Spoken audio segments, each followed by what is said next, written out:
ওয়াকফ আন্দোলনের নামে চলেছে তাণ্ডব। অবাধে লুটপাট চালিয়ে বাড়ি ঘরে আগুন ধরিয়ে দেওয়া হয়েছে। সে একেবারে শামশেরগঞ্জ বিডিও অফিসের ভেতরেই রীতিমতো বিক্ষোভে ফেটে পড়ছে। বাড়ির কি অবস্থা?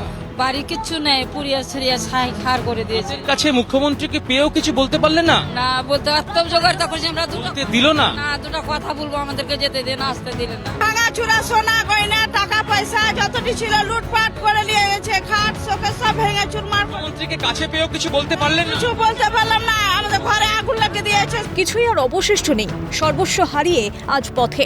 তারপরেও জীবনযুদ্ধের লড়াইটা জারি রয়েছে। তো পারলাম না, আমি 3 ঘন্টা পরে ছেলেটা ঘুমিয়ে আছে, তাও রোদে দাঁড়িয়ে আছি। ঢুকতে দিল না আমাদেরকে, বলছে কি আটকে দিল? হ্যাঁ আটকে দিয়েছে। কি বলছে পুলিশ? ওরা বলছে যে দিদি যাবে তারপর ঢুকতে দিব। সে বলছে দেখো, মুখ্যমন্ত্রীর সঙ্গে দেখা করতে এসেছিলেন। এই অবস্থায় অসহায় মানুষগুলো ভেবেছিলেন মুখ্যমন্ত্রীর সঙ্গে দেখা করে তাদের দুঃখ দুর্দশার কথা তুলে ধরবেন, কিন্তু তা আর হলো না। মুখ্যমন্ত্রীর সঙ্গে দেখা করার অনুমতি না মেলায় পুলিশের বিরুদ্ধে ক্ষোভ উগরে দেন বেতপোনার মানুষজন। বিডিও অফিসের ভিতরে রীতিমতো বিক্ষোভ দেখাতে থাকে ক্ষতিগ্রস্তরা। বাড়ির কি অবস্থা এখন? আরে বাবা রে, কিচ্ছু নাই বাবা। সামনে মুখ্যমন্ত্রী এলো, কিছু বলতে পারলেন না? ওই করে যে আটকে দিয়েছে, কারা আটকে দিল? ওই যে ওরা যাতে দিল না। হ্যাঁ এখনো ঝগড়া করে ঢুকলাম, ঢুকতে দিছিল না। আমরা পারিনি, আমরা বেতবনা বাড়ি, আমাদেরকে আসতে দেয়নি, ঢুকতে দেয়নি। ঢুকতে দেয়নি, বলছে আমাদের দেরি হয়ে গেছে, একটু ঢুকতে দেন, দিদির সঙ্গে দেখা করবো, আমাদের ঢুকতে দেন। আমাদের তো সর্বস্ব হারিয়ে গেছে। আমরা বাড়ির কি অবস্থা এখন? বাড়ির অবস্থা কিচ্ছু নাই, বাড়িতে আমরা পথে বসে আছি। বিডিও অফিসের ভেতরে রীতিমতো ক্ষোভে ফেটে পড়ছেন বেতবোনা গ্রামের বাসিন্দারা। তার কারণ মুখ্যমন্ত্রী মমতা বন্দ্যোপাধ্যায় এত কাছে আসার পরও তার সঙ্গে সাক্ষাৎ করা গেল না। মুর্শিদাবাদের হিংসার ঘটনার 1 মাস পার। অভিযোগ, মাথা গোজার ঠাঁই তো দূর, নেই অন্নের সংস্থান। কি খাবেন, কোথায় থাকবেন, পরিবারের মুখেই বা কিভাবে অন্ন তুলে দেবেন, সেই চিন্তায় কার্যত দিশেহারা অবস্থা। এই অবস্থায় মুখ্যমন্ত্রীর সঙ্গে দেখা করতে না পারায় সংবাদ মাধ্যমের সামনে কান্নায় ভেঙে পড়েন অসহায় মানুষজন।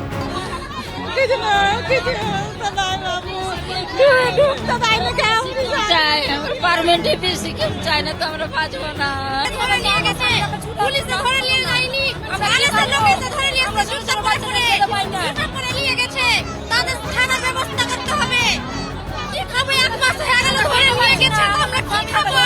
বলা হলো না তো, কেমন করে বলবো? আর ভিতরে ঢুকতেই তো দেয় না, কোথা কেমন করে বলবো? যদিও প্রশাসন সূত্রে খবর, মুখ্যমন্ত্রীর নিরাপত্তার স্বার্থে প্রশাসনের যা করণীয় তাই করা হয়েছে, কারণ তার নিরাপত্তা সবার আগে। তবে সকলের সঙ্গে দেখা করতে না পারলেও 1,20,000 টাকার চেক তুলে দেওয়া হয় ক্ষতিগ্রস্তদের হাতে। তবে আর্থিক সাহায্য থেকে বঞ্চিত অনেকেই। সেই নাম নথিভুক্ত করে বিডিও অফিসে জমা দেওয়ার নির্দেশ দিয়েছেন মুখ্যমন্ত্রী। মুখ্যমন্ত্রী কিছু বললো না, মুখ্যমন্ত্রী বললো আমার মিটিং আছে, আমি চলে গেলাম। তো যার যার নাম নাই চেকে তাদের নাম লিখলো। কি কি দিলাম? আমরা কিছু পাইনি, আমরা চেক তো শুধু পেয়েছি। হ্যাঁ, 1,20,000। মুখ্যমন্ত্রীর সাথে কথা হয়েছে? হ্যাঁ জি, কি বললেন? বললে যে সবাই সুস্থ থাকেন, ভালো থাকেন। সব চুরমার করে সব ভেঙে চুরে এই করে দিয়েছে। আমার কিচ্ছু নেই, আমার হাতে চুরি ছিল, এই যে এগুলো আছে। বললাম দিদি, হাত ধরলাম, দে বলছে কি ঠিক আছে, কি যা হয় তোমাকে দেওয়া যাচ্ছে। কে বললাম, ওই যে সব লুট করে জ্বালিয়ে দিয়েছে, বলেছে এই যে এগুলা কিছু এই যে এগুলা 1,20,000 টাকা। আর টিনের ঘরটার করে দিয়েছে। শামশেরগঞ্জ বিডিও অফিসের মাঠে এই যে তাঁবু, এই তাঁবুর ভেতরেই মুখ্যমন্ত্রী মমতা বন্দ্যোপাধ্যায় এসেছিলেন। তিনি কথা বলেছেন বিভিন্ন গ্রামের বাসিন্দাদের সঙ্গে এবং 1,20,000 টাকা করে আর্থিক সাহায্য করেছে মুখ্যমন্ত্রী মমতা বন্দ্যোপাধ্যায়।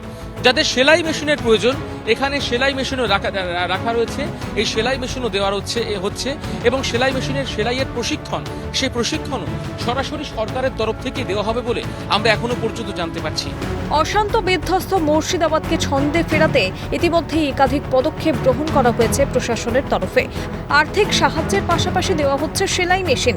সেলাইয়ের প্রশিক্ষণ নিয়ে তারা যাতে আবার আগের অবস্থায় ফিরতে পারে, সেই দিকেই আলোকপাত মানবিক মুখ্যমন্ত্রীর। ক্যামেরায় জ্যাকি সিং এর সঙ্গে রাজা সাহা, মইনুল ইসলাম ও শিবা সরকারের রিপোর্ট, ক্যালকাটা নিউজ।